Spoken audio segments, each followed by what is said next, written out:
13 জুলাই শনিবার। এদিন শিক্ষার্থীদের বিরুদ্ধে শাহবাগ থানায় প্রশাসনের কাজে বাধা ও ভাঙচুরের মামলা দেওয়া হয়। ঢাবির শিক্ষার্থীরা সন্ধ্যায় সংবাদ সম্মেলনে বলেন, মামলা দিয়ে শিক্ষার্থীদের আন্দোলনে বাধা দেওয়ার চেষ্টা করা হচ্ছে। সব গ্রেডে কোটার যৌক্তিক সংস্কারের দাবিতে রবিবার রাষ্ট্রপতির কাছে স্মারকলিপি দেওয়ার কর্মসূচি ঘোষণা করে শিক্ষার্থীরা।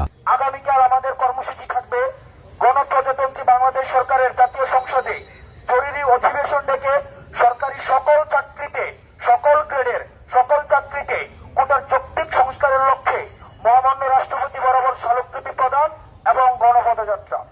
এদিন এক সংবাদ সম্মেলনে ওবায়দুল কাদের বলেন, আন্দোলনকারীদের দাবি ও অনেক বক্তব্য সংবিধান ও সাংবিধানিক রাষ্ট্র পরিচালনার মূলনীতির বিরোধী। বিরোধী আন্দোলনকারীদের দাবি ও অনেক বক্তব্য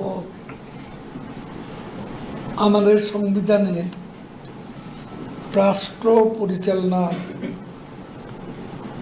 মূলনীতি বিরোধী। হাসান মাহমুদ বলেন, যারা জনভোগান্তি ঘটাচ্ছেন সরকার তাদের বিষয়ে যথাযথ ব্যবস্থা নিতে বদ্ধপরিকর। মোহাম্মদ আলী আরাফাত বলেন, বিচারাধীন বিষয়ে সরকারের এখন কিছুই করার নেই।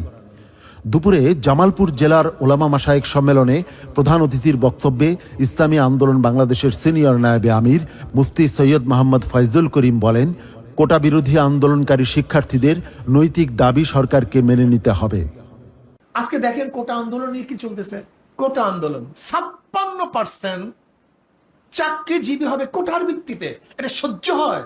এটা হতে পারে? এটা চুক্তি আছে? মেধার দাম কোথায়? এখানে মেধা কোথায়? কোটা। বাবা মুক্তিযোদ্ধা, ছেলেও সেই কোঠা, নাতিও কোঠা, তারপরেও কোঠা। তা বাংলাদেশের জনগণ কোথায় থাকবে? গর্তে থাকবে। তোমরা থাকবে কোঠার মধ্যে আর জনগণ থাকবে গর্তের মধ্যে। এটা হয়? আজকে আন্দোলন যারা করতেছে তাদের বিরুদ্ধে অলরেডি কেস হয়ে গেছে, হুমকি দুমকি দেওয়া শুরু হয়েছে। আসলে কি জানেন কোটার দ্বারা উদ্দেশ্যটা কি? কোটার দ্বারা উদ্দেশ্য হলো আওয়ামী লীগের পেটুয়া বাহিনীদেরকে সরকারের মধ্যে ঢুকানো, অন্য কোনো উদ্দেশ্য না।